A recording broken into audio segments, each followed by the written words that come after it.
Welcome to Real Politik, everyone. It's just me, Yair, and Geraint today, which, as I was just saying, is a good thing. Just get back on our feet, core team. First off, a little announcement. Me and Geraint will not be doing interviews to promote this episode of a podcast, as we are scared of the media asking us intrusive questions and trying to pick holes in our relationship. There's no need to jeopardise the fragile détente we've had since the election. It's true. You know, it's been difficult at times, but like that's before you can get into the trolls and haters trying to put further wedges between us. Exactly. And there's a lot of trolls and haters about at the moment, as we will be addressing today. So I thought I'd just get the Oasis reference out of the way right at the top of the episode. That's obviously a recent Liam Gallagher tweet about why, which I've got to say, like, an Oasis reunion with no interviews is like fucking, it's like Christmas with no fucking chocolate or some bullshit. You know what I mean? It's like, yeah, that was always the highlight of an Oasis promotional campaign. Like, the gigs are great fun, the albums, you know, generally at least a couple of good tunes. After about 1996, it was their main appeal, like, considerably more so than the music, let's face it. They're an interview rock band. That's their genre, interview rock. Some might say their interviews rock even harder than the music at times. Not me, though, because I'm a huge fan of the music as well. A sucker. You're a sucker. Whatever. You are rude. Yeah. You need the roots to... You're a mark. Yeah, I thought a wrestling fan would appreciate the need for marks to keep the whole thing going.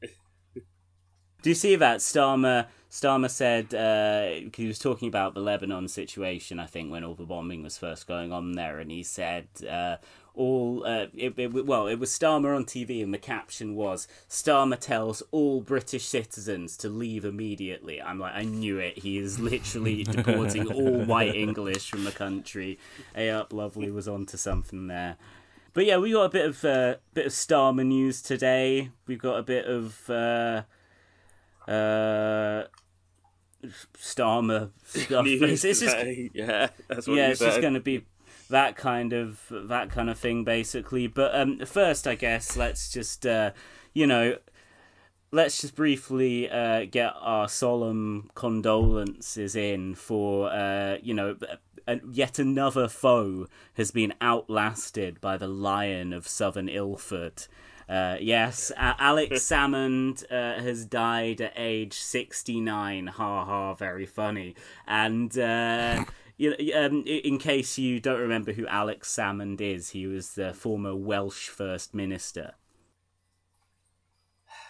Okay.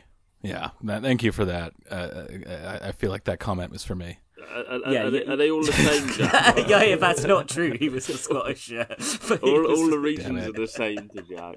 Damn it! Everywhere outside Surrey is dirt to him. See, we were talking about rubes, and then I realised now I can actually just say completely false, preposterous stuff about UK politics. And it will be like, Jack knows his stuff on this, so I'll have to defer to him. Taking advantage of my trusting nature. We've already established that, once you've been fortunate enough to escape the UK, it's self-care, if anything, to not pay the blindest bit of attention to it ever again. Yeah, well, I think maybe that's what Alex Salmond was trying to do out in Macedonia. Escape the UK for once. He couldn't make Scotland leave the UK, so he was like, right, I'm getting the fuck out of here to go to... I'm going to leave the UK and I don't know, me. At the anti-consent conference of Macedonia or something. Without knowing the details, you can't libel or slander the dead. So I can say this anyway. It's almost certain that he was giving a speech to an incredibly dodgy group for some incredibly dark money. The campaign to free Andrew and Tristan Tate. As much as the Eastern Europe-wide. That's an entirely. All the Eastern coalition. European countries are the same now as well, are they?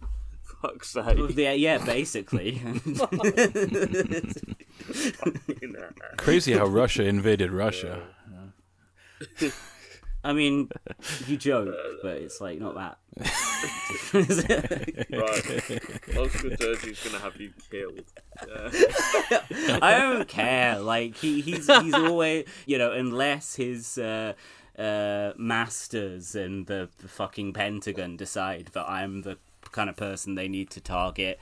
He's not going to do anything himself, is he? He's just going to get angry and say mean things online, and I can take it ultimately because I have all my enemies blocked and never actively seek out criticism of myself, so it all just drifts by me completely. As far as I know, everyone agrees with everything I say. Yeah, Jack known for just brushing it all off. Cool. In fact, the only time that I ever get anyone disagreeing with me is when Geraint's on the show. That's the sole bit of pushback I get to my opinions. That's because I'm the only person in your orbit that is not an enabler.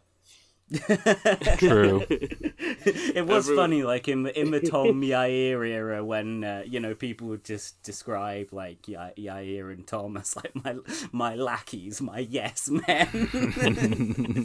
I mean, you say people. That was you saying that. That's true, on the episode to their faces. Yeah, Alex Salmond. Anyway, I've got to respect the hustle. It wasn't like that pussy from Stone the Crows. Speaking of another great Scotsman who, died on stage, got electrocuted to death, couldn't even finish the guitar solo. Pathetic. That happened in like the 70s, so it's okay to joke about it. But he did his bit. He said his stuff. He got off stage and he fucking died like a true pro. Pure showbiz, man. Cocaine overdose? Good question. I don't know if it was like an Andrew Breitbart. He was sort of the Andrew Breitbart of Scotland in a way. If he was like, all right, I'm just going for a massive shit, and then as soon as he got off stage, he was like, oh, that was a tough one. I was dying for a fucking shit, and then it's just immediately Elvises the fuck out. I would like to disassociate myself from that Scottish accent. I didn't think it was something worse. I'm the fucker that lives here. I'm the one that will get blowback for it. going for a big fucking shit. I'm Alex Salmond. I love to shit out of my fucking arse. I can't say arse in a Scottish accent. I'm gonna have to work on that. I'm gonna have to workshop that. The R's are always tricky in an accent, aren't they? Like in an American accent, the R's are always like an obstacle. The last time I heard a Scottish accent that implausible was Fraser Nelson, who is Scottish. So if anything, it's more impressive coming from him being Scottish.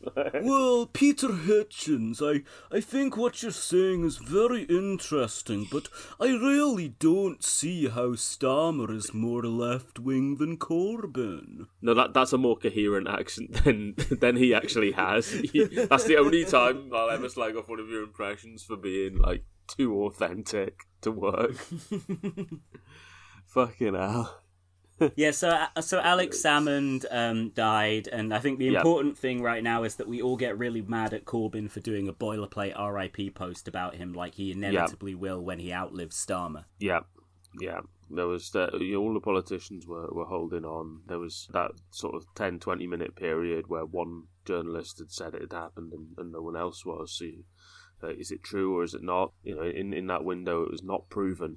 So, are you thinking of the Chris Benoit situation here? Is that no? I'm thinking of the Alex Salmond verdict when he was on trial for like 12 cases of sexual assault. Students of both British and Irish history will be aware of something called the Troubles, which leads me to Sue Gray. Who has unfortunately, I meant to say this earlier, we'll do a fake out regarding the death of Alex Salmond and be like RIP to a legend. Sue Gray has gone to the great Northern Irish B&B in the sky. So that was what was her cover story again for when she was a spy for the security services? I think her career summary in full, right? And this mostly checks out. There's one little bit that some people might ask a few questions about, but you may or may not spot it as I outline this. So, that's me. I'm just asking questions with the, did we need to go into the Second World War stuff? Was Germany not sufficiently denazified? I'm just asking questions. So Sue Gray joined the civil service straight from school, 18 years old, okay? She, in her first few years, she was starting to rise up the ranks and look to be in the early stages of a very promising civil service career. She then took a career break in the 1980s, a step described by journalist Sam McBride as strikingly unorthodox. During this time, she ran the Cove Bar, a pub in Newry, a border town in Northern Ireland, during the Troubles, with her husband, Bill Conlon, a country music star from County Down. I imagine him just like having a machine gun in his guitar case, like the Prohibition era gangsters. Yeah. The family returned to London then in 1987. She rejoined the civil service and continued an extremely successful civil service career that ended her up in like the top job, huge 6-figure salary. So, it's just a slight career break. We all do that at some point, one way or another, and it just so happens that what she did is almost exactly what a spy would do, theoretically. Yeah. And it's just a coincidence, not a smoking gun at all, if you will, that it was Keir Starmer who brought her into frontline politics out of the civil service. Peter Caldwell, a former special advisor to several ministers, said it had been speculated Gray was a spy at this stage, though Gray denied it. According to the Belfast Telegraph, her car was stopped one night by IRA paramilitaries who wanted to take it, only for her to be allowed to pass after a voice said, "That's Sue Gray from the Cove, let her go on." It's like a scene from Hidden Agenda. Extremely normal, and that if anything proves how normal it was, because there were absolutely no infiltration of the British state into the IRA at all whatsoever. Yeah. Well, you know she's not a spy, because a spy could neither confirm nor deny that they're a spy. No spy has ever said, I am not a spy. If you ask someone straight up, are you a spy? If they are a spy, they are legally obliged to tell you that's a fact. Exactly, and we know that the intelligence services always abide by the law. Yeah, there are not laws that say that they don't have to abide by the law that were recently passed with the full assent of Keir Starmer's Labour Party. There are certain grey areas, but there are some laws that are so ironclad that they simply can't be broken by anyone apart from the Queen. Two grey areas. Oh, and the other smoking gun, obviously, is that she was, before Starmer hired her when he was still opposition leader, she was hired by the deep state to write the report that stopped Boris Johnson exposing them as paedophiles once and for all. Yeah, some slight issues with the chronology of what you just said there. But no, the chronology was fine. It was the ascribed motivations and actions that were wrong. Okay, yeah, so Sue Gray has resigned after a fierce briefing war related to the Starmer meltdown we covered on the last episode. She stepped down as Downing Street Chief of Staff and has been replaced by number one anti-left hatchet man, Morgan McSweeney. Yeah, a very reputable man. Who was the one who was briefing against her, most likely. So it's just like, bully people, fuck people over, you win. Like, is that not the message of Starmerism? It's just like, be a cunt to everyone. You'll get exactly what you want. So great news for all of us who, want to deport trots. Yeah. Which should be all of us, because of course the left are a menace and should ultimately be killed. Yeah, and that is all I know about Morgan McSweeney's politics. That is, he just doesn't like the left. That's all there is about his politics. Like that's it, really. Let's go back to Alex Salmond just for 1 second, because I forgot to mention Corbyn's statement on it was pretty boilerplate, but Gordon Brown's was like the fucking king of half-assed statements. Sad to hear of the sudden death of Alex Salmond, Scotland's first minister from Scotland, serving from 2007 to 2014. It's the most neutral fucking statement. This is his job, and this is when he did it. Nothing about how he did it. Nothing about him as a person. Zero. Like, I gotta say, this my sympathies this to everyone who knew him or whatever.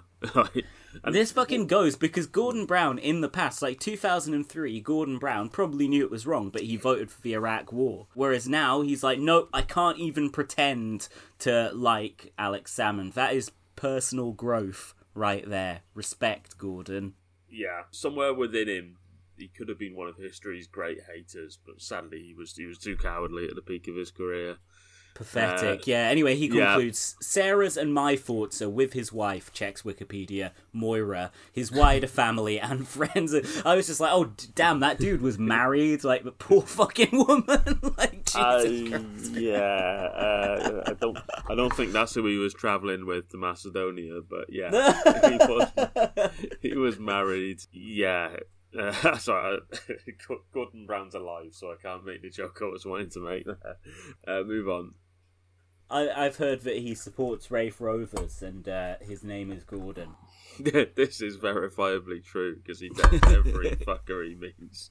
We can Gordon safely Brown. say. I support Rafe Rovers. Who do you support? Moves to the next person in line. Hello, I'm Gordon Brown. I support Rafe Rovers. Who do you support? Yeah, he's even got that in his bio. Always Rafe Rovers, I just noticed. Yeah. Anyway, yeah, sorry, that's Salmond. What were we saying before Salmond? Oh, yeah, Sue Gray. So, yeah, she's been replaced by McSweeney, which is basically the culmination of this factional war of intra-factional war of attrition that has been going on the right of the Labour Party. Between, I guess, like the deep state between and two the or three hard camps with the exact same politics is the funniest thing about it. It's like there's not like one faction being like, oh, should we treat the poor and the elderly a little bit better? Should we increase mental illness? No, we need austerity. No, we need public spending. It's we hate the left better than you hate the left. No, we hate the left better than you hate the left. No, we want to cut 28 billion, whereas you only want to cut 26 billion, you melts. It's not, there's no meaningful to... It's the Blairites and the Brownites again, where it's like... Yeah. People who were like lobby journalists or spads and stuff during that era are like, oh, the great wars you had between the Blairites and the Brownites, a great epic conflict over the decades, and like, they were almost identical. Like, Gordon Brown was a little bit more pro-public spending, but... Yeah, him and his lot supported Rafe Rovers, and Blair and his lot fucking hated them. Blair and his lot were more rugby men anyway. Like, yeah, exactly. Yeah. So the Sue Gray thing, yeah. I mean, you got to admit, though, in the golden age of MI6, there were a lot of communists in there. Hence, they kept defecting to the Soviet Union. So Sue Gray can probably get on better with people on the radical left than Starmer or McSweeney can. I mean, she's never had to encounter them because she's worked in British government for like the last fucking 100 years. But if she does have a surprising amount of background information on them when she meets them, though. Yeah, it's the thing. She knows them all very well. Incredibly well briefed somehow. Oh, hi, Jeremy. She has her first meeting with Starmer when he hires her, and he's like, right, Sue, I've got to tell you a few things that may come up in the media at some point about my personal life. She's like, oh, don't worry, Keir, I know all that already. Yeah. How many children was it? NDA as well, by the way. Well done, Keir. Yeah. Do we have anything more to say on Sue Gray? No. R.I.P. Bozo.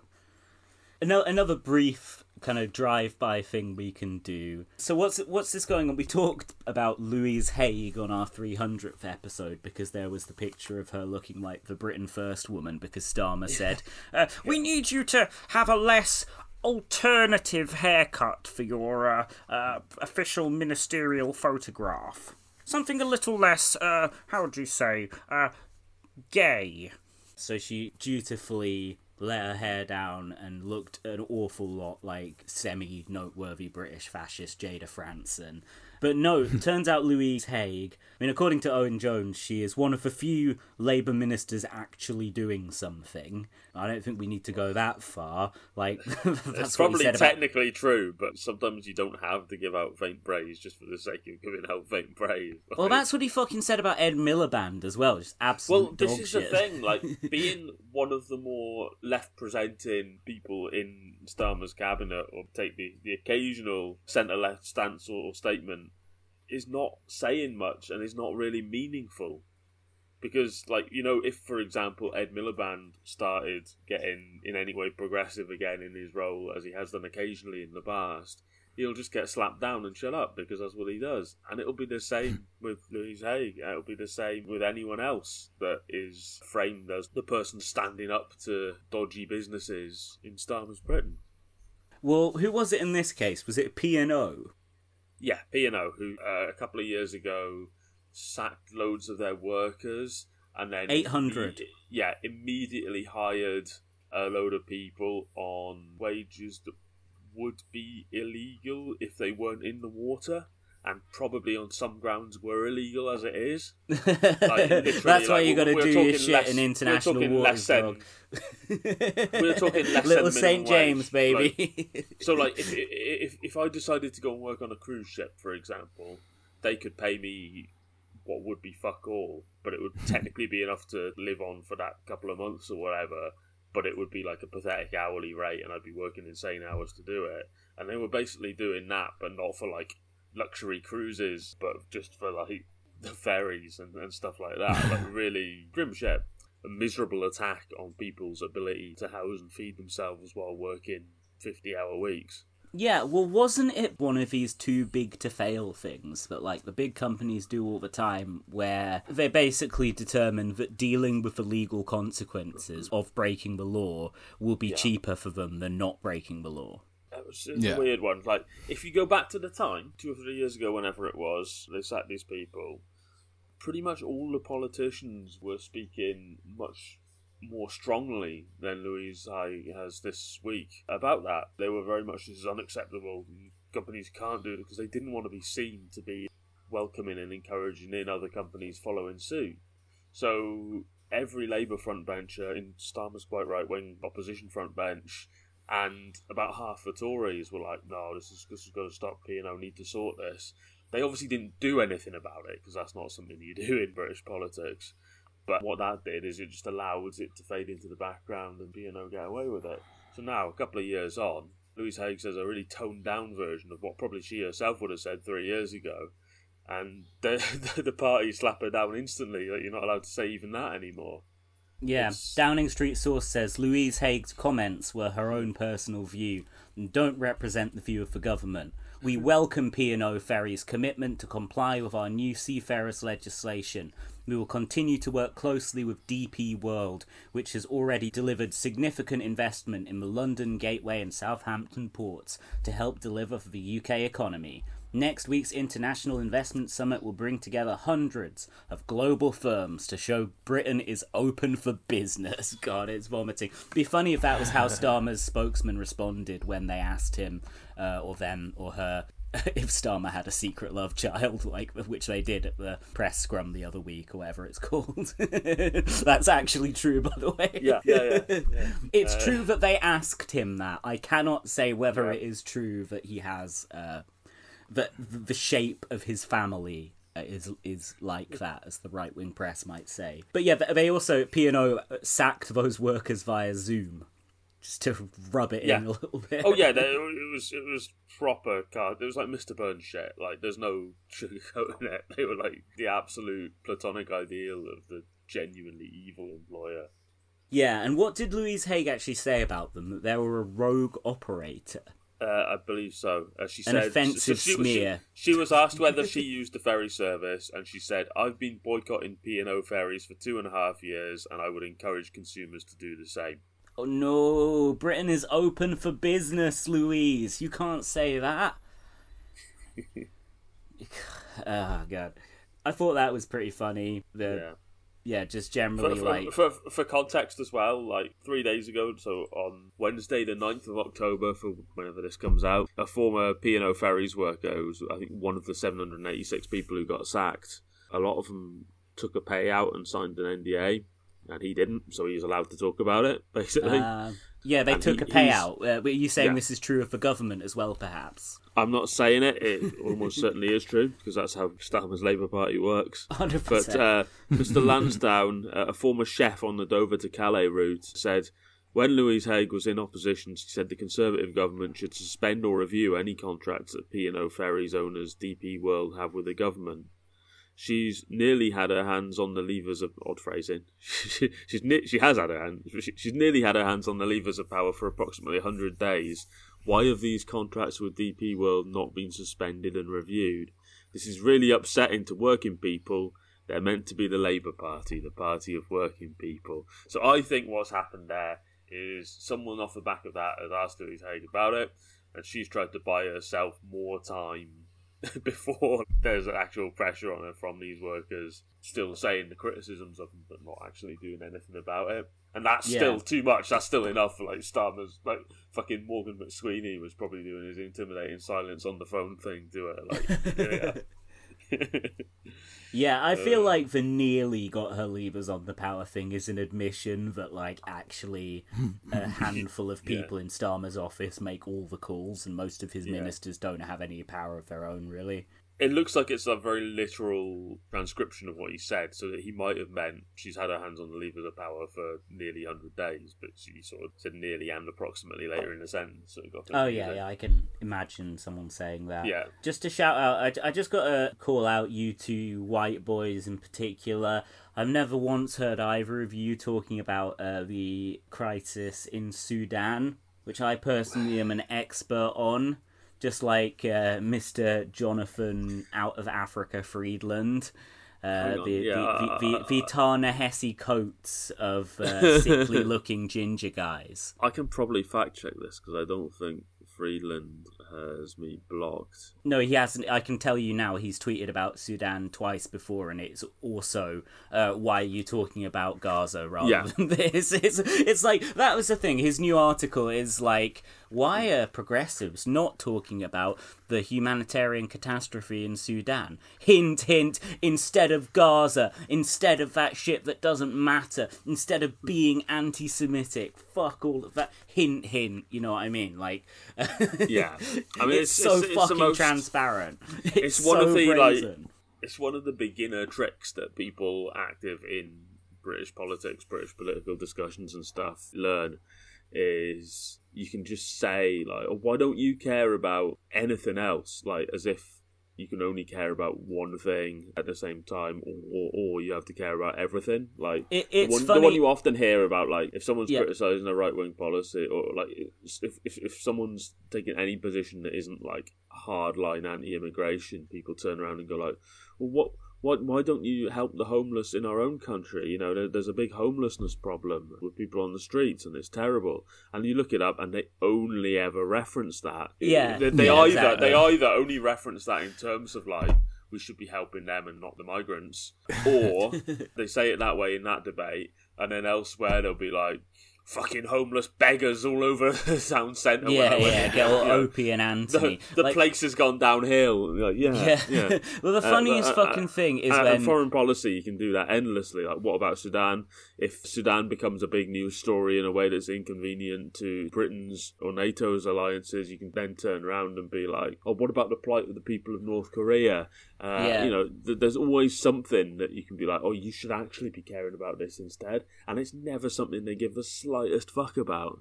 No, but the funniest thing is when they do it to Jeremy Corbyn on international issues. They're like, why the fuck are you talking about Gaza again instead of talking about, like, Chagos? And he will invariably be the MP who has spoken the most about the Chagos Islands or whatever international issue that they're bringing up. Like, it's so if only you had this energy for condemning Putin. You look up on Hansard and he was literally the first person in British politics to condemn Putin in Parliament. You can like while publish Tony a Blair book was actively trying to put him in power. Yeah, like you could publish like a War and Peace length book of his criticisms of Putin. War and Peace, Russian. Eh? The next level version of this rhetorical trick that we've seen an absolute high point of shamefully in the last year is, oh, you're an LGBT person and you're horrified by what's happening in Gaza. Well, you shouldn't be, because they throw gay people off buildings. And it's like, people in Gaza are getting killed on a daily basis, like in large numbers, and you're saying they and other people should ignore that because of a couple of cases of lynchings against gay people over a long period of time. That's not good, but one of them is a direct threat to their life, like, right now. And you say, like, you literally aren't allowed to care about that. When neither party in that conflict is particularly good on gay rights. Like, you can't have gay marriage in Israel. But also, like, it is not punishable by being thrown off a building to be gay in Gaza. And they don't have buildings in Gaza anymore. Yeah. They're gonna throw you off like a little clump of rubble that's still there. Yeah. So it's a logically flawed argument. This will do well on YouTube, won't it? Let's pick holes in their logical fallacies. Yeah, now we're back on YouTube and we're already like owning Netanyahu with facts and logic. This is great. Let's get back to the vicious partisan abuse. Fuck me. I can't stand the YouTube sensibility. It's like, hey, they just called me a paedophile. It's like, it's just banter. Okay, it's just. Although, isn't it now? It's now illegal in the UK to do banter about people being bald. I'm not quite sure that's true, but I can't. They'll literally throw you in jail if you say someone's bald. Bald nonsense. Exactly, yeah. But you can't say that anymore. So again, we're going to have to just outsource you. I'm going to just be texting you, call this cunt bald, throughout every recording session. Yet another way in which they're going to make us political prisoners. Well, okay, yeah. Now let's finally... Just for calling people bald and saying we love his... Beep. Beep, beep. So, a friend of the show, Flying Rodent, has very helpfully been tweeting out extracts from this new book by The Guardian's Anushka Asthana. Is that how you say her name? I believe so. I think so. Sorry if I fucked that up. I haven't actually got the name in front of me yet because I still haven't found the thread. I was like, I'll start talking before I find the thread, and wow, really shot myself in the foot with that, hey? There's a video of Lee Kern looking fucking ugly as fuck. I saw that, man. He's like threatening the Irish. So as much as he's like, I'm an Israeli now, like that's the most English thing you can do. Is just like randomly threaten the entire nation of Ireland. Let's see what Kern's saying. Hey, just a quick message to the so-called brave Irish peacekeepers in Lebanon and... Come on. To everyone in Ireland who thinks that they're bad boys. The Irish peacekeepers and any other idiot on the internet who thinks they're incredible. The Irish peacekeepers, you fucking lying bullshit pussy little fucks. Okay, you little pussy lying fuck Irish peacekeeping twat lying fucks. You fucking allowed an Islamic fundamentalist terrorist army to spend years, okay, occupying the independent country of Lebanon. You've spent years allowing them to gather weapons, build up, I'm just reading the subs out, forces gather guns, you lying fucking pricks, and you spent a whole fucking year doing fuck. No subs on this bit. Motherfucking twats. Something Lee Kern has never done. Yeah, they lost the subs for a minute and then came back for motherfucking twats. Motherfucking twats. Yep. Lee Kern is the only person I've ever seen who is like that all the time in all his videos and all his communications, but I don't think he's on coke. Like, I think he's just like that. He's high on Zionism. Yeah. If it is because of coke, he'll die soon because he must be on coke all the time. But I don't think I think he's just Zionism. It's the cheapest drug there is. Very if you know what I seriously mean. unwell, and he's hooked on Zionism is the thing he's hooked on to give him a focus for it, and not just be like shouting at everyone that walks past his window. You know? Motherfucking twats, twat, fuck Israel, Lebanon, fuck twats. I'll continue reading these subtitles. Oscar-winning comedy writer we're talking about here. Fucking hell. Motherfucking twats have been firing fucking rockets into Israel. Where's your peacekeeping, lads? Top of the bullshit to you lying pricks. Where's your peacekeeping when That's these the most ineffectual, like, anti-Irish stereotype I've ever heard. When these cunts fire a rocket into Majid el-Shams a few weeks ago and blew up their incomprehensible, and then it just goes to limbs killing. I've not got the audio on. What if I said top of the morning to you, but I was visibly shaking and pissing down my own leg with rage? Like, that would be really funny, wouldn't it? Let's see how the sentence starts with limbs killing. Apparently, limbs killing. Them were peacekeepers. Again, it can't subtitle this are cunts. It's just them peacekeepers, incoherent, are cunts. They're liars, pussies, full of shit, in cahoots with terrorists, not peacekeepers, agents of warfare, agents of death, a wall defensive, wall for Islamic fundamentalist agents of death. Peace keep your fucking ass, you fucking cunt pricks. It's bullshit. And this bit, it can't subtitle it. Incomprehensible. Peacekeepers, fuck you, fuck your mothers, fuck your great-grandfathers. You're full of shit. They're full of shit. Peace keep my fucking ass. Fucking Islamic fundamentalists. Hezbollah terrorists. Cunts have been firing rockets for a fucking year into Israel. Killing people, killing men, killing women, killing children. Not just Jews. Fucking Jews. Anti-Semitic cunts. They've been seen twats. You fucking... incomprehensible. Cunts. Go fuck yourselves. God bless everyone. Fuck Hezbollah. Fuck the Irish peacekeepers, who are just a bunch of terror-supporting cults. Have a lovely day. I'm going, apparently. That's the last bit it managed to... I'm going to kill myself because my life is very miserable, as you can see from watching this video. Like, he's just not well. And, like, the thing is, he was like this way before October the 7th. Yeah. Like, you watch a random video of him from, like, 2018, and he's at, like, 99% of that intensity all the time. Like, he's just not well. God, Flying Rodent is an absolute god of Twitter. He tweets so fucking much. I still haven't found this thread yet. Have you got it, Geraint? No, but I can get it up, I think. I should have gone on... Oh, here we go. I should have gone in the screenshot screenshot tab. That's it. Flag. So I sort of thing about patriotism. That's why I said flag. Yeah, so Anushka Asthana from The Guardian has published this new book, which is basically like the Starmer equivalent of If I Did It by O.J. Simpson. It's sort of like, ooh, isn't politics jolly good fun? That's the sort of general tone of it. It's like, ooh, aren't these nice people just trying to do their best? But they're actually saying, and so this is when we deliberately threw the 2019 election for Labour, etc. It's basically the Labour right talking about how they fucked the country up and made it absolute shit. But they're kind of gambling this is the most normal thing in the world.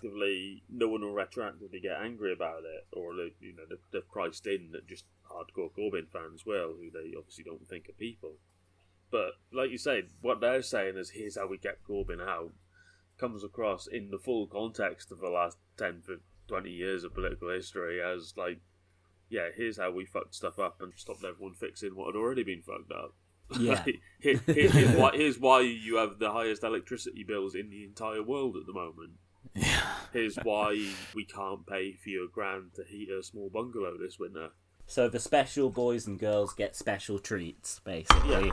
I've said before, one of the first ways that Starmer as leader showed what a fucking piece of shit he is that he immediately asked for Jenny Formby's resignation as General Secretary of the Labour Party as soon as he became leader, on the basis that obviously as being in charge of the party's machinery from 2018 to 19, or 20 rather, she presided over the failures in the disciplinary processes that led to the so-called Labour anti-Semitism crisis. Most of which predated her becoming General Secretary. Yeah, never mind that it was at its worst in terms of the actual disciplinary issues rather than the media attention it was getting under Ian McNicol, her right-wing Starmer ally predecessor. But putting all that aside, even judging by the metrics of the so-called Labour anti-Semitism crisis, that if you entirely buy the idea that this was a genuine, real, not even necessarily endemic, but widespread problem, Jenny Formby put in more measures than anyone else to try and, get a handle on the situation, try and discipline people and shit like that, aka the exact shit that Starmer's allies were demanding that Corbyn and his allies do. So, Obviously, Starmer got in and immediately was like, look, I know she hasn't done anything wrong, but fuck her. Like, fuck you, Jenny Formby. Even though this is not your can to carry, get the fuck out of here. The optics are bad, and you've got to be the sacrificial lamb for this. So this comes after stuff about how Starmer is a nice and great and empathetic person, because, like, after Glenys Kinnock died, he schlepped it up to Neil Kinnock's doorstep, which, just to remind you, it's not in Wales. It's he lives in Islington. His MP's Jeremy Corbyn, so Starmer didn't have to go very far or anything. So he went to Neil Kinnock's house and gave his condolences to serious, proper person deserving of humanity, Neil Kinnock, for his loss. Now let's get to a non-person, Jenny Formby, and how Starmer treated her. But most of the same people who say Starmer is nice point to a very different side to this politician. Our new Prime Minister, she just reminds you, just to sink the knife into us a bit more. They say Keir Starmer is also ruthless. The phrase they love, ruthless, for his, psychopathic behaviour. And it's yeah, I guess Dahmer was ruthless. I guess fucking Bundy was ruthless. Take the phone call he made just 20 minutes after becoming Labour leader. 20 minutes! After becoming Labour leader. So he would have probably gone out and said how great Jeremy Corbyn was 2 minutes before this. Jenny Formby, who had run the party machine for the previous 2 years as Labour General Secretary, had wanted to discuss how they would work together in the coming weeks. His response to her, "We won't." That just sounds rude to me. That's just a normal person would say, well, actually, they try and couch it at least a little bit, but we won't. Yeah. It's fuck the just contempt. The old football manager thing, I want to bring my own people in, so I'm sacking the old goalkeeping coach or whatever, but you don't be like, I hate you, you're gone. Yeah, the actual hatred, evident from him. One ally in whom Formby confided after the phone call said there had been a warning that Starmer would quickly move against her, but still she was shocked. This friend claimed Formby, who had cancer and had been pretty unwell from weekly chemotherapy sessions. That pretty sounds like a weird bit of bet hedging on the part of the author there. Can't you just say, had been unwell from weekly chemotherapy sessions? Did not want to remain in the role, but had hoped to hand over the reins and stand down with dignity. They described Formby's retelling of the phone call. She had felt like Starmer was reading from a script when he told her she should publicly resign the next morning. Of course he was. It's like when you see his calls with Biden or whatever, and they're the most scripted thing. He cannot interact with people properly. It's all staged. And I imagine something that would be an awkward and uncomfortable one-on-one social interaction. He needs an even stricter script to stick to. Yeah. Something that demands tact and sensitivity. Keir's mind isn't equipped to cope with that. Morgan McSweeney will have written him down everything he needed to say. But unfortunately, McSweeney is also a fucking psycho cunt, so he's not exactly one for the niceties, really. So it will have been a fairly uncouched fucking over. So Formby said it was like Starmer was reading from a script when he told her she should publicly resign the next morning. Fearing this would imply that she had been sacked for gross misconduct, Formby entered talks with the party that ended weeks later with rumours of a substantial payout. So basically she stood up to them and was like, no. I mean, I think still him demanding her resignation immediately, which she obviously leaked to the media, so they knew that this had happened, probably did damage her reputation, but fucking hell, at least she got a bit of cash out of it by the sounds of it. Yeah. And she probably wouldn't have wanted to work with him for long anyway. Where's that thing about where it's like Starmer's dad said he got on with everyone apart from Diane Abbott, who he fucking hated. It's like Starmer's awesome dad. Yeah. In spite of the massed affection, however, Corbyn refused to resign. As an interesting aside, Starmer's father, Rodney, proposed a motion in support of Corbyn and against the coup in his East Surrey constituency Labour Party. One person present at the meeting described the older Starmer's rousing speech and how he also told others there that his son got on with almost everyone, in the PLP, I guess, but claimed he could not stand Diane Abbott. Just That's an interesting thing not to, like, interrogate a bit more, isn't it? This is quite funny. This is about when Starmer went off script and said, "We are not ruling out Remain as an option at conference." Starmer would later be collared by one of Corbyn's aides, furious at his decision to go off script. But in the hall, delegates rose to their feet in delight. "Yeah, we're gonna lose the next election! Yay!" Fucking idiots. Including Jenny Chapman, who jumped up to immediately join in the applause. Jenny Chapman, by the way, who then lost her highly pro-Brexit seat. Even though the Darlington MP was against a second vote, she wanted Starmer to have this moment and to win over the room. After all, by then she had already told him that she wanted him to run for the leadership, and they had agreed to do that, so he had to remain in the shadow cabinet. Right, this is a very normal page of writing, that, isn't it? And then nothing to interrogate further there. I loved that thing, by the way, that I don't know if Flying Rodent or someone else tweeted this, but on like the Times podcast or something, one of them was saying that they were invited onto this podcast in like 2018, and they realised basically that they would have to read from a script, that this was just straight up propaganda. And guess who was funding this podcast? Morgan McSweeney and Labour together. Yeah, so this is incredible. So a locked friend of ours put up a sort of transcript of a podcast of them talking about it, but so I'm terrible at pronouncing Irish names, so I'm going to say this horribly wrong. I don't watch panel shows, which is all she appears on or writes for. Was it like Granny Maguire? I was like, oh, it's not fucking right. Patrick Maguire does a podcast with his granny. Right, so it's just nepo babies all the way down in the fucking British however media. Much I botch it, I can't pronounce it worse than Jack just did. So I'm gonna very grainy, hard-bollocked Maguire. So I think it's pronounced like Gronya, but she's basically a panel show comedian, but she like writes for them as well when she's not on them. But she's also like a Labour activist, presumably quite a right-wing one, and she was like one of the hosts of the Labour Together funded podcast with for at least a while with Marie Leconte, friend of the show. So the transcript of them talking about it on the Times podcast, because they're allowed to talk about these things now in the big newspapers that people read. It's mad because Morgan McSweeney, I used to work for Morgan McSweeney. You were on Morgan McSweeney's podcast, right? Yes, I didn't know. So this is Patrick Maguire interviewing her. No relation as far as I'm aware. Yeah, whatever. This is in my... I should interview you. This is in my history of the Labour Party. And she says, it's so mad. I feel like Lord Hull. I had no idea what I was doing. So she says, tell me about Morgan McSweeney's podcast. Was it Fun Lighthouse Atlanta? I don't get the reference. Can't be asked to Google it. It was funded by Labour Together, and it was supposed to be just like a moderate look at the Labour Party. But we were given a script basically that we had to read out. Yeah. And I'm the most stupid person in the world, and even I halfway through was like, are we propaganda? Because that's the same with this podcast. It's all scripted, especially the offensive and anti-Semitic things I regularly say. That I decide in advance that I'm going to say that stuff. The next bit is the next bit.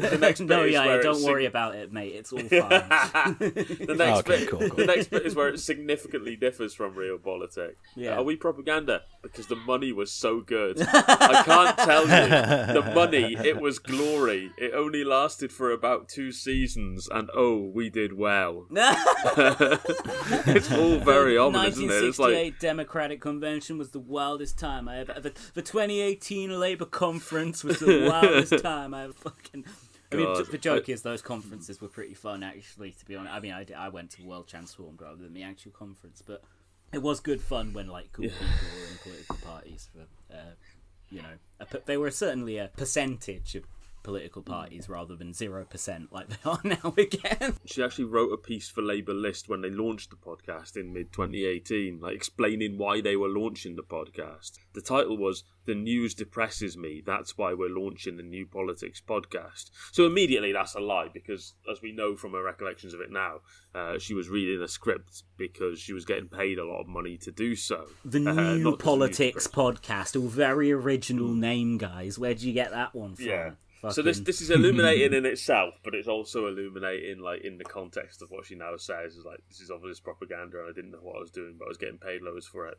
Yeah. The news at the moment can feel overwhelming. It's either Trump gaslighting the US public or the slow swan dive into global irrelevance that is Brexit. It can feel like going to see Amy Schumer's latest films. Depressing, frustrating, and with a real sense that it's women who are suffering the most. Okay, I agree with that. That's quite a good line, to be honest. That's not bad. Amy Schumer's pro-Israel, so like literally any pop at her is fair game as far as I'm concerned. As a stand-up, I used to love talking about the news. She then just goes into this tirade about Amy Schumer's looks, which I think is quite unacceptable. She's got like an allergy or something. As a stand-up, I used to love talking about the news. I loved the drama and gossip of it all. The sense that every day brought new stories, new examples of human frailties and courage writ large. The posturing of... So the next bit gives no illusion as to what era she's talking about, so bear this in mind. The posturing of Cameron, the boyish idealism of Miliband, the clash of ideas... But my relationship with current affairs has changed over the past few years. Yeah, clash of ideas between the Labour leader who followed Miliband and his Conservative counterparts. Ideologically, two peas in a fucking pod. This box set politics. Oh, what's going to happen on the news today? Who's going to turn on who? This was a period of deep austerity with hundreds of thousands of preventable or accelerated deaths. And an insane amount of people really struggling to put food on the table. He's like, oh, I love to turn on the news for my stories, my daily soap opera. Now I don't watch Home and Away anymore. Well, that's what they set up the organisation Prevent for, wasn't it? To stop all those preventable deaths, not to harass Muslim teenagers or anything. Yeah, that's exactly why. Britain's always got its priorities. Bang. Tidy, The next bit is clearly a key line fed to her by McSweeney and his dogs. I don't care which MPs are hanging out with each other in Nando's. Literally 3 sentences ago she was saying, I love the drama and gossip of it all. Yeah, what? And now it's like, I don't care about the gossip, I care about a serious, grainy, hard-bollocked reality. Well, I fundamentally can't relate to anyone who says they don't care about Mike Gapes. That's just, it doesn't comprehend, doesn't compute to me. Compute. I'm sick of being depressed about everything, and I want to know how I can make an actual difference. Outside of do a fucking podcast. That's how you make a difference. Do a corporate podcast for a firm that embezzled 700 grand of money. Outside of Westminster, there are amazing people doing practical things to make big changes. Like podcasting. Which is why I'm doing a Westminster-based podcast. Yeah. Starting an abortion charity out of their kitchen so Irish women can travel to the UK for healthcare. Or driving to Calais so refugees have basic clothes and toiletries. But, by the way, I'm representing a faction that will keep all the refugees out. That's a point of pride. There are also lots of MPs quietly working away to make real changes that effects will be felt long after the current news cycle. Quietly working away. They refuse to take a job under Corbyn and they're just doing coke and talking to the media. Briefing the media is hard work, quietly working away to make real changes that have Mr. Corbyn being lampooned by John Crace. That's the kind of politics I want to be a part of, because we need to connect our anger to action. She then talks about her work on Repeal the 8th 5 years ago to change Ireland's abortion laws, which has nothing in common with anything going on in the Labour Party in 2018 or today. But thanks to a long trudge of activism, bravery and jokes on Twitter, we achieved a miracle. There was a good news story in 2018. Things can get better, but it begins with all of us taking action.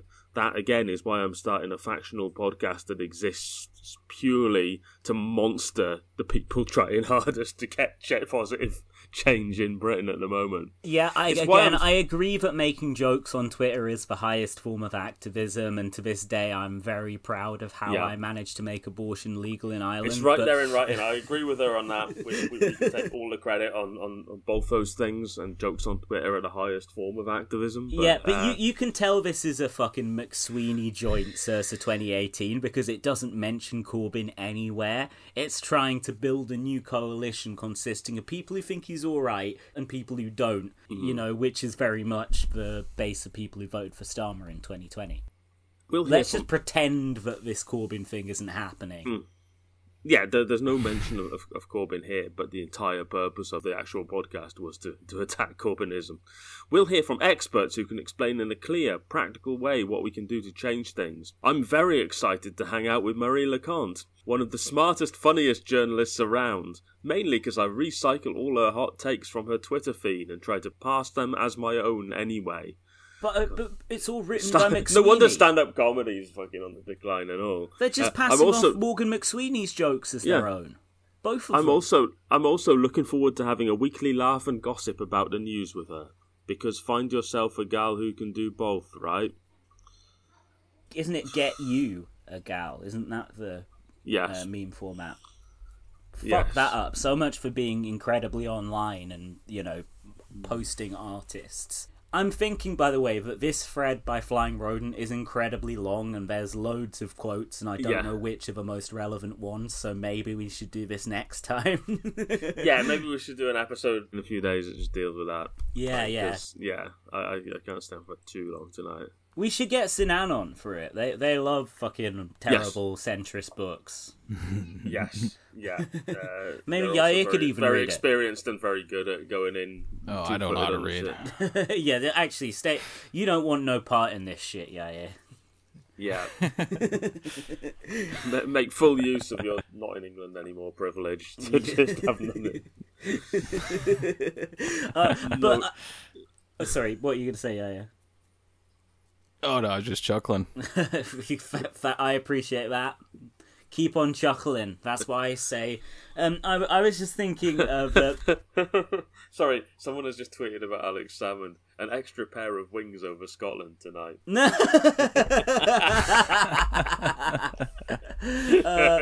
What was that fucking quote where Starmer comes off like a total psycho? Hang on, that could refer to anything. You're going to need to narrow it down a significant amount, man. That's like...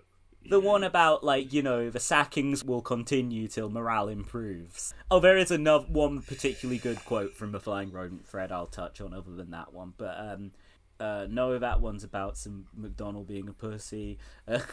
Sorry to get all Lee Kern for a second there. Fuck, pussy, cunt, fuck, Israel, fuck, McDonald, fuck. Here we go. It's from a Guardian. So you can tell this is the good shit because it's from The Guardian, so it'll be fed directly to one of Keir's pet journalists, probably Pippa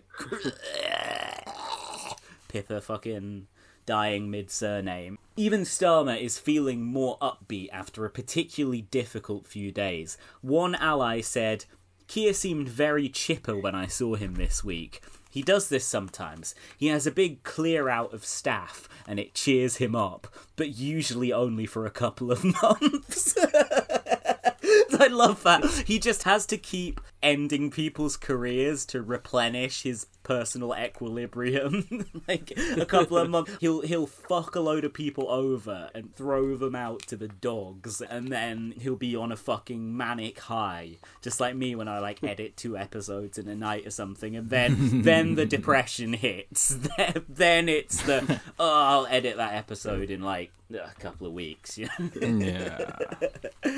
And then he dips, but.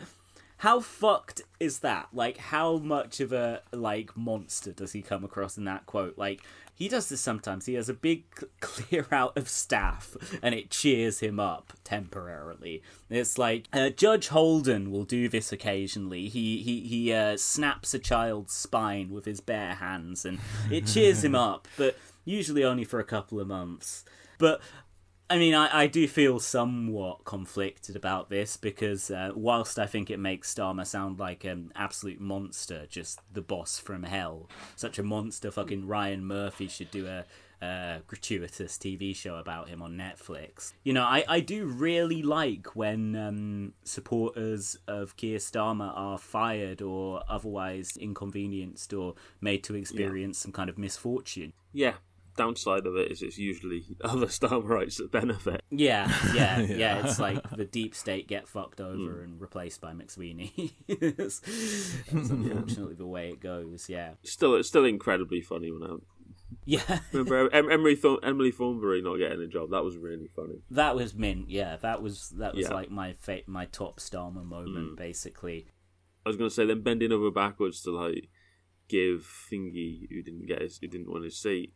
Ashworth, give him all these jobs, and then be like, we're also aware of Thangam Debonair, but we're not giving a shit. That's quite funny. Yeah. Yeah, you never see her and Ashworth together in the same room, do it? Like, either they're the same person in two cunning disguises, or they just find each other as unbearable as everyone else finds both of them. Well, they have to get the minimum hours of sleep that the human body needs while the other one's on TV. So that they can go on TV as soon as the other one gets some sleep. So you'll remember that the other day, Zara Sultana, now independent MP Zara Sultana, but which I think will stay the case because now Morgan McSweeney is Chief of Staff at Downing Street, and it's quite hard to imagine the 7 Rebel Labour MPs getting the whip back anytime soon. I think that 6-month review period is almost over. Anyway, Zara asked Keir Starmer in Parliament, will you do morally and legally the right thing and suspend arms sales to Israel? So Starmer, famously the most equivocal person in the world, sits on the fence on fucking everything. Zara Sultana asks him, will you do morally and legally the right thing? And Starmer just said, no. Literally. It's an amazing clip. And there's another bit like that in this book. And what of his belief in the redistribution of wealth, which Laura Parker had so welcomed when she backed him? Again, this is why I'm postponing addressing most of this book, because I don't want to get into talking about my opinions on Laura Parker. Oh, yeah. If you were Prime Minister, would you want to take more money from the super rich and redistribute it to the poorest? I asked him. No, he replied. That's so good. That isn't how I want to grow the economy, he says. Of course I believe in redistribution, but I don't think redistribution is the sort of one-word answer for millions of people across the country. So it's that standard centrist thing of, oh right, you think that taking a bit of money from a super rich and giving it to the poor will help the poor, do you? That's a bit simplistic. Sorry, help the poor be less poor. Complicated than that, which is why I'm doing a really simplistic right-wing policy instead. Yeah.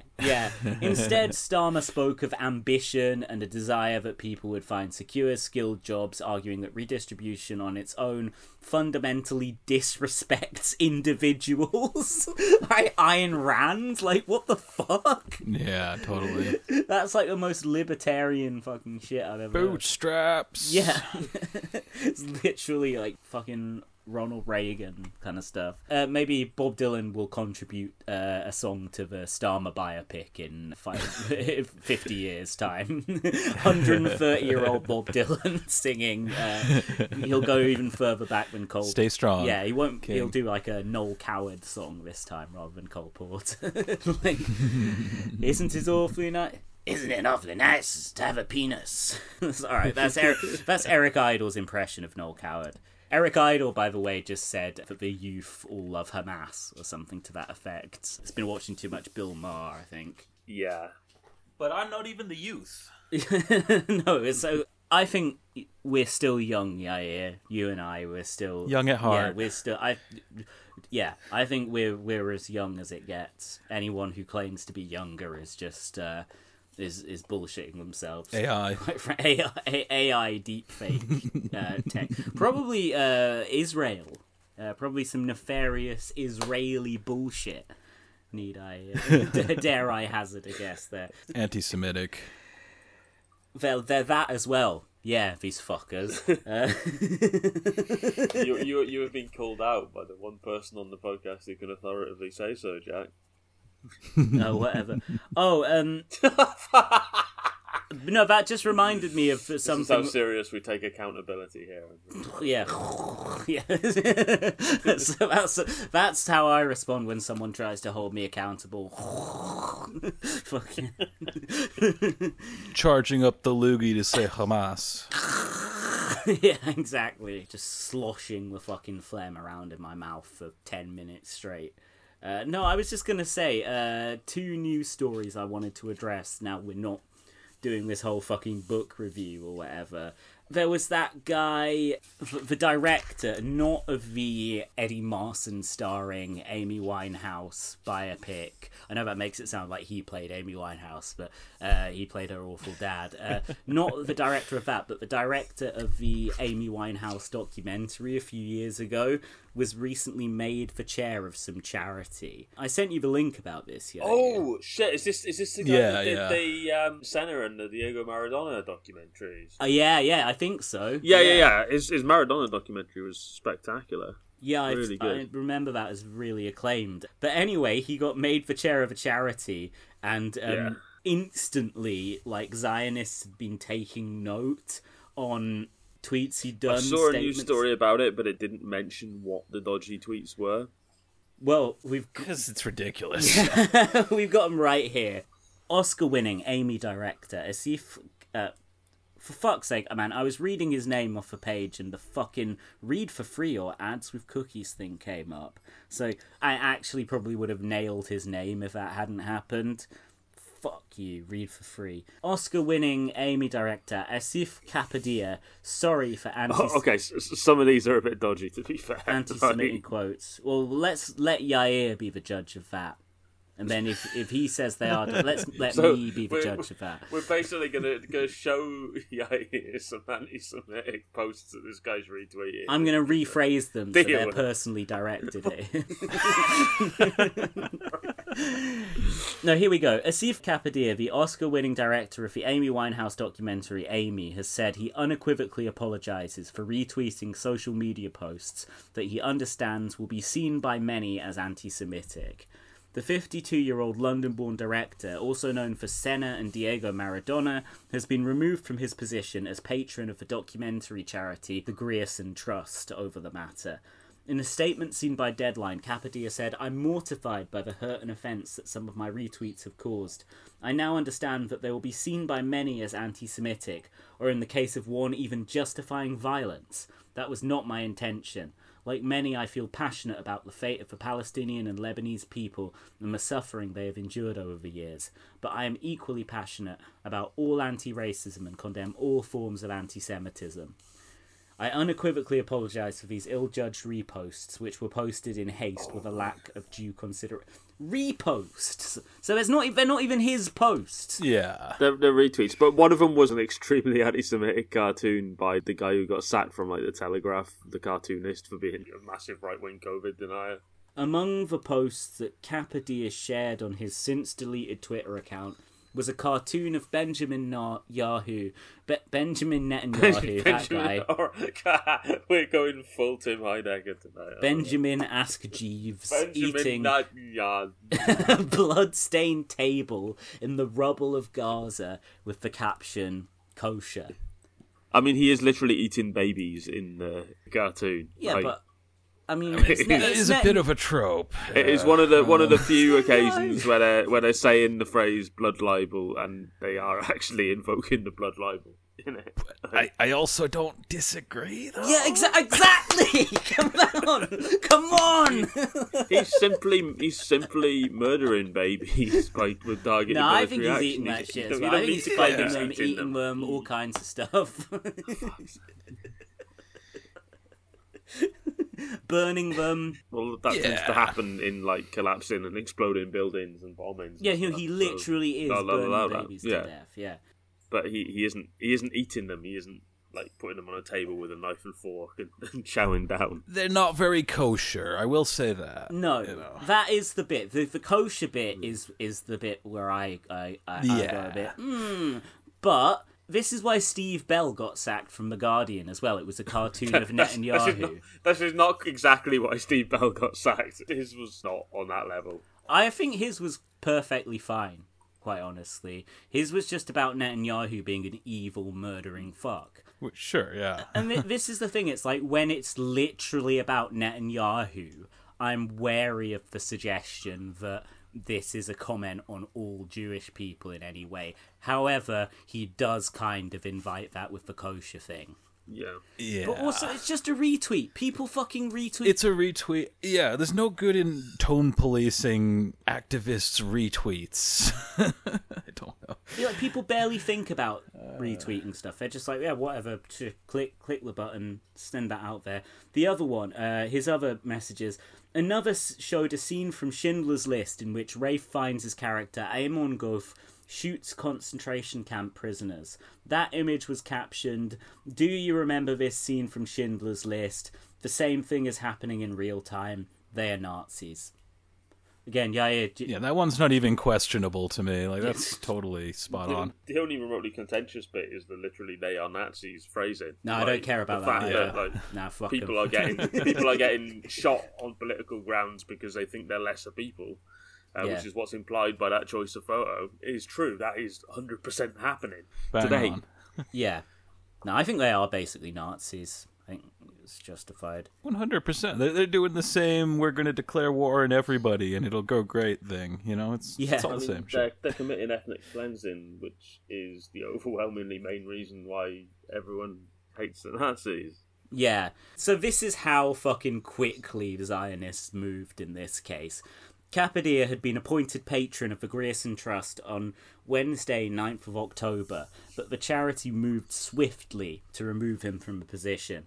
In their own statement, they said, "Since the Grierson Trust announced that Asif Kapadia had been appointed as one of our patrons, some social media posts shared by him have been drawn to our attention, which are anti-Semitic," so they're very unequivocal about it.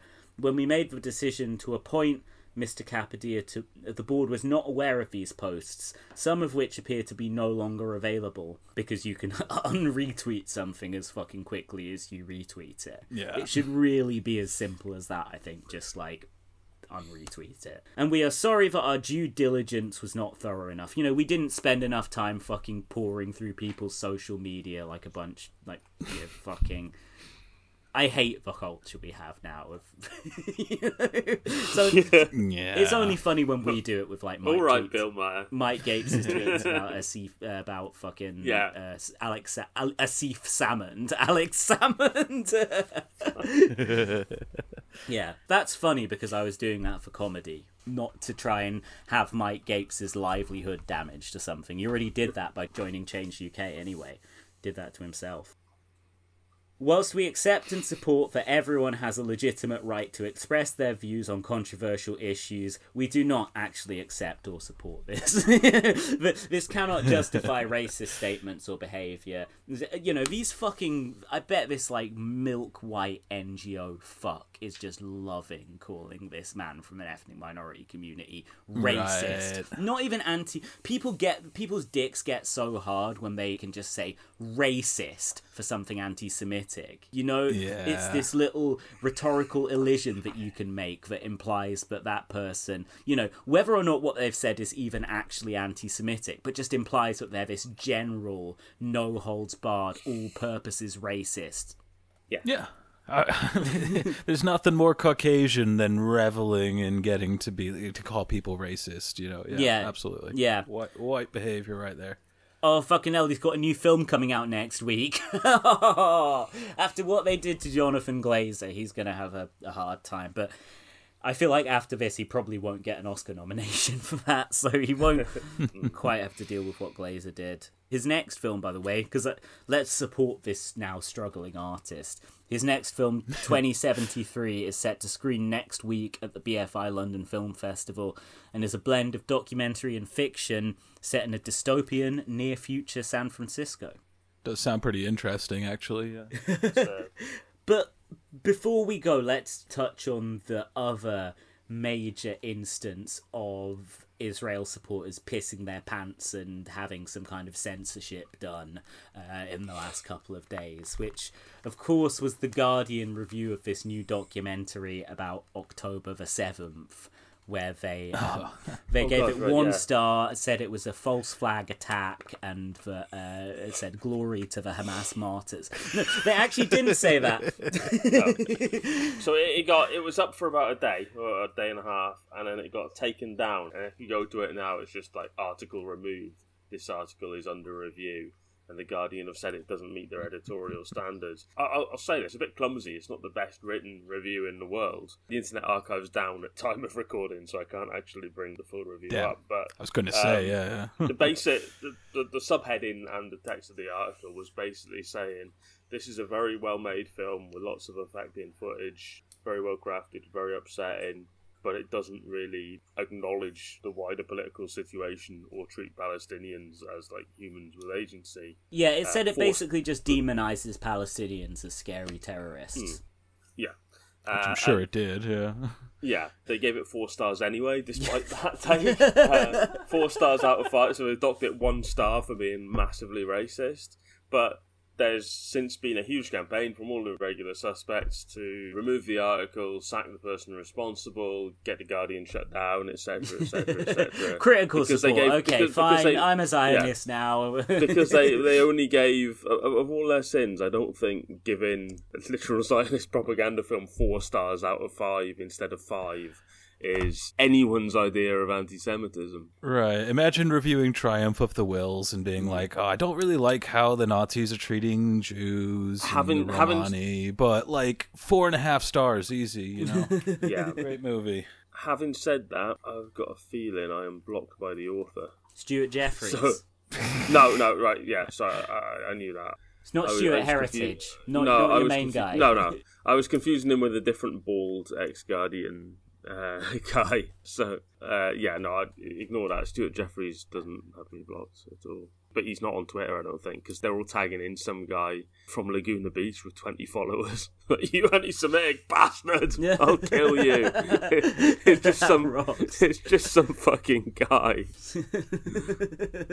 Similar. They haven't actually managed to censor everyone, but Israel's... there are people demanding that The Guardian kill Stuart Jeffries. I'm not joking. Really? Well, they should terminate Stuart Jeffries. Oh, yeah, I think that's a death threat. Yeah, open and shut if they meant to sack him, they'd say terminate Stuart Jeffries' employment. Yeah. And as journalists love to say, actually, he's a freelancer. It's an observer review, actually. I've got the text of it here. It's not really interesting to read the review in full. It's just a bit clumsy because he kind of makes the point that it doesn't acknowledge the wider context and acknowledge that the Palestinians are humans as well. But it phrases it in a way that doesn't really make quite what he's saying clear, and also specifically compares it with, the film Zulu. Which is also a film, of course, that very much doesn't properly humanise the other side and is very much about ennobling the actual oppressors, but it is a fictional film. It is a work of fiction. So a lot of the critics of him that were pissing and moaning about it were like, you're comparing us to fictional characters. This guy can't even tell reality from fiction. He's implicitly denying that October 7th happened. Obviously he isn't, but it is really quite a badly written review. Zulu, isn't that film about Jonathan Freedland's African upbringing? Where he developed his strong interest. He was a Zulu himself, obviously. He wasn't one of the oppressors. He's got Mother Africa flowing through his veins. So I was just going to mention, they haven't actually managed to censor anyone in this case, but Israel supporters are currently pissing themselves at Godspeed You, Black Emperor's new album, which is called, as of February 13, 2024, 28,340 dead. I heard people were literally shitting themselves with anger over it. Yeah, there was a story about someone shitting himself at a Godspeed gig that Geraint is referring to. I don't know how true it was, but just like that heavy post rock drop, just too much. It's too much, yeah. The story specifically was claiming the guy was dropping farts so bad that people were repeatedly asking him to leave. And then he eventually ignored it until the inevitable happened. Love that. That's dedication. You're like, no, I can't miss. Their songs are all half an hour long as well. You could easily pop off for a shit and still get a lot of music. I'll go for a shit after this track. Right, that's where you've gone wrong. He's like, no, I can't miss a single bit of the bit where it's ambient noise and found audio of speeches. Anyway, by the way, it's a great album. I love this new record. It's beautiful. However, the title has been an issue of consternation to some people, and an Israeli friend of Twitter user Noah Bloom who is a fan of the band, Israeli Godspeed You Black Emperor fan, made stickers that give some context to this number in the name of the album, so that anyone buying the album gets a more balanced perspective. So this is what the sticker says: supporting terrorists is not punk. That's just correct. It is correct. Really, yeah, supporting Israel is definitely not punk. Yeah, yeah, exactly. Supporting terrorists is actually extremely punk. Yeah, that's like the most punk thing sense. You can do. Yeah, yeah. Half of them were dressing up as Nazis just for a laugh, like in Britain at least. Like, yeah, or like even, in the original way. Yeah, even like, you know, obviously Nazis like bad terrorists, but like the Pogues were so pro IRA. Like it's always been very punk to support terrorism. I'm afraid. It was about iconoclasm, and one of the best ways you can do that is pick a group that are hated in the nation and be like, yeah, they were good actually. Yeah. And obviously in some cases, just the band, as you say with the Pogues, having left-wing politics and being mostly Irish led them to that anyway. Yeah. So they've just explained on the sticker what the sticker is. Fact-checking stickers to correct and balance Godspeed You Black Emperor's new album title. No title as of 13th of February 2024, 28,340 dead. So, like, thank you to these Israel supporters for keeping repeating the name of this album, which is obviously designed to be repeated so that people are saying the death toll as of February as much as possible. Defeating the post-rock band that all their fans have liked them for 20 years, and it's like the oldest average age you'll see in a gig, with facts and logic. I mean, good job. This is where I get kind of pissed off at how slowly it takes albums to come out these days, because this is not the fault of Godspeed You Black Emperor at all. This is the fact that the vinyl pressing plants that are still operational are entirely occupied with special editions of the last Taylor Swift album, Sorry Horse and Brat. Big corporate pop artists, the special vinyl editions of their albums are getting all the priority in the few remaining vinyl pressing plants which have not developed in accordance with the increased demand for vinyl in the last few years. Thus, so in 1970, Neil Young wrote Ohio after the Kent State Massacre, and it was released within 2 weeks of that. You can't do that now, ergo so many fucking people have died since Godspeed named this album. Like, the problem is also classic rock. Because when Capacity does appear in, you know, when Taylor Swift has a week off from releasing a new special edition, for example, and some Capacity crops up in the schedule of the pressing plants, like, right, okay, so we get a new special edition of all the revered albums that came out 10 years ago, 20 years ago, 30 years ago, 40 years ago, that year, getting printed. Like, it's just selling the same shit to people. This is true, but I feel like the record labels are still putting most of their eggs in the basket of their most lucrative artists. Anyway, let's read there's a borderline illegible bit that looks handwritten on here. So they've again written supporting terrorists is not punk under a little picture of a watermelon slice. And so, I think they're just being racist there. They're just being, for some reason... The way the rhetoric turns into, like, so it's not just like, oh, watermelons are often used to symbolise support for Palestine. It's watermelons are a terrorist symbol now, ban it. Like octopuses.